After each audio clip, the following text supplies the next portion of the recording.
Now a certain woman, the wife of one of the sons of the prophets, came crying to Elisha and said, "Your servant my husband is dead, and to your knowledge he was a worshipper of the Lord.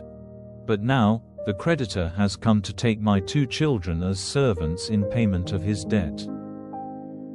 Then Elisha said to her, "What am I to do for you? Say now, what have you in the house?" And she said, "Your servant has nothing in the house but a pot of oil." Then he said, "Go out to all your neighbors and get vessels, a very great number of them. Then go in, and, shutting the door on yourself and your sons, put oil into all these vessels, putting on one side the full ones." So she went away, and when the door was shut on her and her sons, they took the vessels to her and she put oil into them. And when all the vessels were full, she said to her son, "Get me another vessel." And he said, "There are no more." And the flow of oil was stopped. So she came to the man of God and gave him word of what she had done. And he said, "Go and get money for the oil and make payment of your debt, and let the rest be for the needs of yourself and your sons." Now there came a day when Elisha went to Shunammite, and there was a woman of high position living there, who made him come in and have a meal with her. And after that, every time he went by, he went into her house for a meal. And she said to her husband, "Now I see that this is a holy man of God, who comes by day after day. So let us make a little room on the wall, and put a bed there for him, and a table and a seat and a light, so that when he comes to us, he will be able to go in there." Now one day, when he had gone there, he went into the little room and took his rest there. And he said to Gehazi, his servant, "Send for this Shunammite." So in answer to his voice she came before him. And he said to him, "Now say to her, See, you have taken all this trouble for us. What is to be done for you? Will you have any request made for you to the king or the captain of the army?" But she said, "I am living among my people." So he said, "What then is to be done for her?" And Gehazi made answer, "Still there is this. She has no son and her husband is old." Then he said, "Send for her." And in answer to his voice she took her place at the door. And Elisha said, "At this time in the coming year you will have a son in your arms." And she said, "No, my lord, O man of God, do not say what is false to your servant."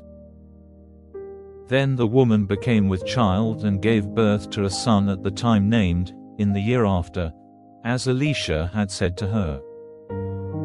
Now one day, when the child was older, he went out to his father to where the grain was being cut. And he said to his father, "My head, my head." And the father said to a servant, "Take him in to his mother." And he took him in to his mother, and she took him on her knees and kept him there till the middle of the day, when his life went from him. Then she went up and put him on the bed of the man of God, shutting the door on him, and went out. And she said to her husband, "Send me one of the servants and one of the asses so that I may go quickly to the man of God and come back again." And he said, "Why are you going to him today? It is not a new moon or a Sabbath." But she said, "It is well." Then she made the ass ready and said to her servant, "Keep driving on. Do not make a stop without orders from me." So she went, and came to Mount Carmel, to the man of God. And when the man of God saw her coming in his direction, he said to Gehazi, his servant, "See, there is the Shunammite. Go quickly to her, and on meeting her say to her, 'Are you well? And your husband and the child, are they well?' And she said in answer, 'All is well.' And when she came to where the man of God was on the hill, she put her hands round his feet, and Gehazi came near with the purpose of pushing her away. But the man of God said, "Let her be, for her soul is bitter in her. And the Lord has kept it secret from me, and has not given me word of it." Then she said, "Did I make a request to my Lord for a son? Did I not say, 'Do not give me false words'?" Then he said to Gehazi, "Make yourself ready, and take my stick in your hand, and go. If you come across anyone on the way, give him no blessing, and if anyone gives you a blessing, give him no answer. And put my stick on the child's face."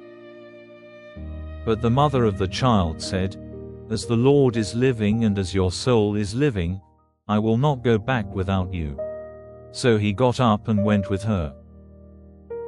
And Gehazi went on before them and put the stick on the child's face, but there was no voice, and no one gave attention. So he went back, and meeting him gave him the news, saying, "The child is not awake." And when Elisha came into the house, he saw the child dead, stretched on his bed. So he went in, and shutting the door on the two of them, made prayer to the Lord. Then he got up on the bed, stretching himself out on the child, and put his mouth on the child's mouth, his eyes on his eyes and his hands on his hands, and the child's body became warm. Then he came back, and after walking once through the house and back, he went up, stretching himself out on the child 7 times, and the child's eyes became open. And he gave orders to Gehazi, and said, "Send for the Shunammite." And she came in answer to his voice. And he said, "Take up your son." And she came in, and went down on her face to the earth at his feet.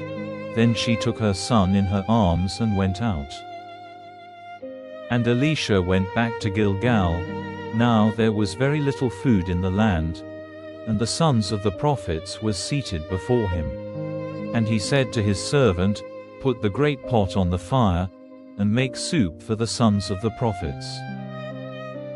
And one went out into the field to get green plants, and saw a vine of the field, and pulling off the fruit of it till the fold of his robe was full, he came back and put the fruit, cut up small, into the pot of soup, having no idea what it was. Then they gave the men soup from the pot. And while they were drinking the soup, they gave a cry, and said, "O man of God, there is death in the pot." And they were not able to take any more food. But he said, "Get some meal." And he put it into the pot, and said, "Now give it to the people so that they may have food." And there was nothing bad in the pot. Now a man came from Baal-Shalishah with an offering of first fruits for the man of God, 20 barley cakes and garden fruit in his bag. And he said, "Give these to the people for food." But his servant said, "How am I to put this before 100 men? But he said, "Give it to the people for food. For the Lord says, there will be food for them and some over." So he put it before them, and they had a meal, and there was more than enough, as the Lord had said.